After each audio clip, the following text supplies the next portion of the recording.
बच्चों, आपने कभी सोचा है कि कुछ मॉलिक्यूल्स एसिड्स ज़्यादा स्ट्रॉन्ग होते हैं जबकि कुछ जो होते हैं वो बहुत वीक होते हैं।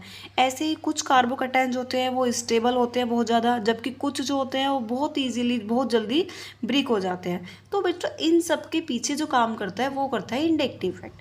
आप समझते हैं इंडक्टिव इफेक्ट क्या होता है? इंडक्टिव इफेक्ट जो होता है वो केमिस्ट्री का एक बहुत पावरफुल इंपॉर्टेंट कॉन्सेप्ट है जो एग्ज़ाम में भी आता है और टीचर्स बच्चों से पूछते रहते हैं, राइट। तो आज हम 4 से 5 मिनट के अंदर इंडक्टिव इफेक्ट को अच्छे तरीके से इजीली पढ़ने वाले हैं, तो वीडियो को बिना स्किप किए लास्ट तक देखिए। तो सबसे पहले देखते हैं इंडक्टिव इफेक्ट होता क्या है।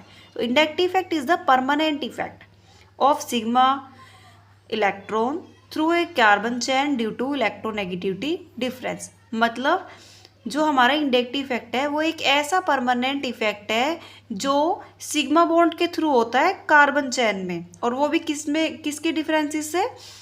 मतलब एटम्स के इलेक्ट्रोनेगेटिविटी डिफरेंस के थ्रू। यानी कि आपके पास कोई भी मॉलिक्यूल होगा या कोई भी चेन होगी, उसमें एक की इलेक्ट्रोनेगेटिविटी ज़्यादा होगी एंड एक की इलेक्ट्रोनेगेटिविटी कम होगी, राइट। जैसे यहाँ पर मैंने एक एग्जाम्पल आपको दिखाया है, देखो ये CX है, राइट।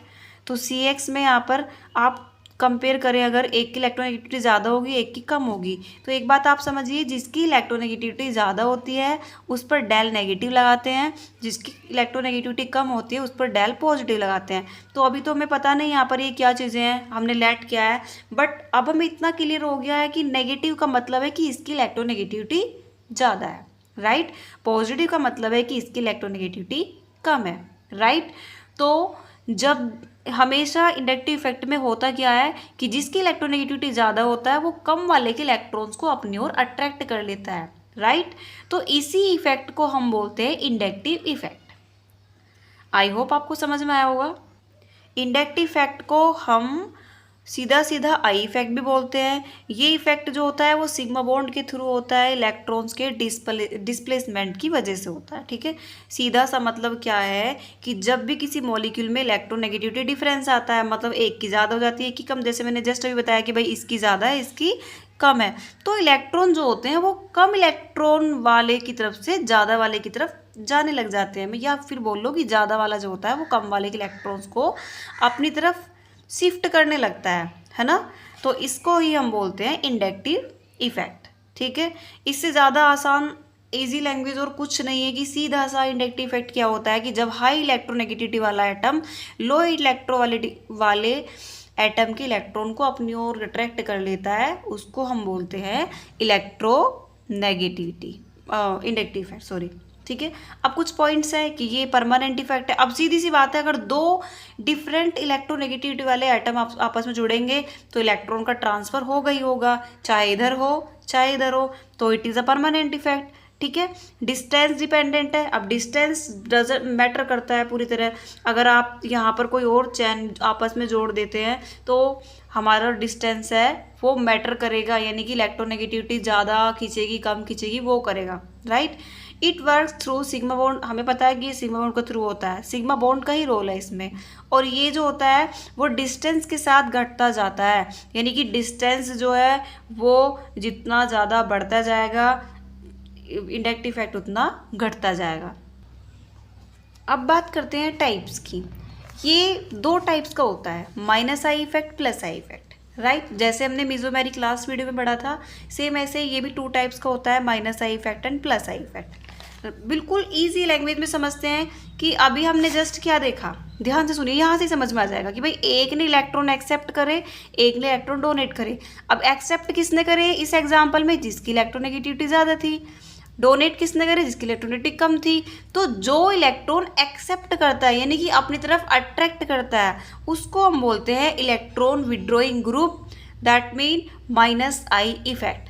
जो इलेक्ट्रॉन डोनेट करता है, देखो ये इलेक्ट्रॉन डोनेट कर रहा है, इसको ये अट्रैक्ट कर रहा है तो सीधी सी बात है डोनेट करेगा, तो जो इलेक्ट्रॉन डोनेट करता है इसको हम बोलते हैं प्लस आई इफेक्ट। तो हम इसी के बारे में पढ़ेंगे। अब देखिए माइनस आई इफेक्ट क्या होता है, अभी जस्ट बताया जिसकी इलेक्ट्रोनेगेटिविटी ज़्यादा होती है, ठीक है। तो minus I effect is the electron withdrawing effect, यानी कि खींचने वाला, दूसरे को इलेक्ट्रॉन लेने वाला इफेक्ट है, किसके थ्रू? सिग्मा बॉन्ड के थ्रू। जैसे देखो ये एग्जांपल्स हैं, ये नहीं है बेटा, ये एग्जाम्पल्स है NO2 Cl OH COOH CN etcetera, बहुत सारे एग्जाम्पल्स हैं। ठीक है, अब देखो जैसे मैंने यहाँ पर एक एग्जाम्पल लिखवाया लगाया C और X।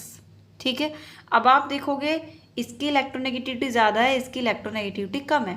तो अभी मैंने क्या बताया था, जिसकी इलेक्ट्रोनेगेटिविटी ज़्यादा होगी तो वो इलेक्ट्रॉन खींचेगा। ठीक है, तो यहाँ पर जो रूल फॉलो हो रहा है वो हो रहा है इलेक्ट्रॉन विड्रॉइंग ग्रुप, यानी कि -I इफेक्ट। सेम ऐसे यहाँ पर देखो, इसकी इलेक्ट्रोनेगेटिविटी ज़्यादा है, इसकी कम है, इसकी कम है, तो इलेक्ट्रॉन ये क्लोरीन क्या करेगा, पास वाले के इलेक्ट्रॉन खींचना स्टार्ट कर देगा। तो ये खींचता जाएगा तो इसके इलेक्ट्रॉन ज़्यादा खींचेंगे, फिर इसके वो खींचते चले जाएंगे, तो ये इलेक्ट्रॉन विड्रॉइंग ग्रुप है। अब बात करते हैं -I इफेक्ट की। अब -I इफेक्ट क्या है, डोनेटिंग ग्रुप, ये इलेक्ट्रॉन डोनेट कर देगा। जैसे देखो ये है C और X से जुड़ा हुआ है, सेम वही 3 डिग्री है, लेकिन यहाँ पर इस पर डेल नेगेटिव है, इस पर डेल पॉजिटिव है, तो ये इलेक्ट्रॉन खींच लेगा। अब देखो ये डेल नेगेटिव हो जाएगा, तो ये जो हमारे पास ग्रुप था वहाँ पर ग्रुप पे नेगेटिव चार्ज था, यहाँ पर ग्रुप पर पॉजिटिव चार्ज है, तो ये इलेक्ट्रॉन डोनेट कर रहा है। देखो देखो ये खींच रहा था अपनी तरफ और ये डोनेट कर रहा है, तो it will be +I effect. तो -I इफेक्ट क्या है, जो इलेक्ट्रॉन अट्रैक्ट करेगा, विड्रॉ करेगा। +I इफेक्ट क्या है, जो इलेक्ट्रॉन डोनेट करेगा। अब इसका हम एक ऑर्डर देख लेते हैं। देखिए बच्चों, +I इफेक्ट का एक ऑर्डर है, 3 डिग्री वाले की जो इलेक्ट्रॉन +I ऑर्डर होता है वो सबसे ज़्यादा होता है, then 2 degree, then 1 degree, CH3 and VO। अब आप देखो जिसका +I जितना ज़्यादा होगा, ये याद करने वाली बात है, जिसका +I जितना ज़्यादा होगा उसकी एसिडिटी उतनी कम होगी। अब बताओ इन दोनों में अगर हम कंपेयर करें तो किसकी एसिडिटी ज़्यादा है, जिसका +I ज़्यादा है उसकी एसिडिटी उतनी कम, यानी कि इसकी ज़्यादा होगी। -I में जस्ट ऑपोजिट होता है, इसमें जिसकी -I जितनी ज़्यादा होगी उसकी एसिडिटी उतनी ज़्यादा होगी। तो ये कुछ ऑर्डर ग्रुप्स हैं जो कि इम्पोर्टेंट हैं, तो आप ये ग्रुप्स देख लीजिएगा और इसके थ्रू आप एसिडिटी निकाल सकते हैं।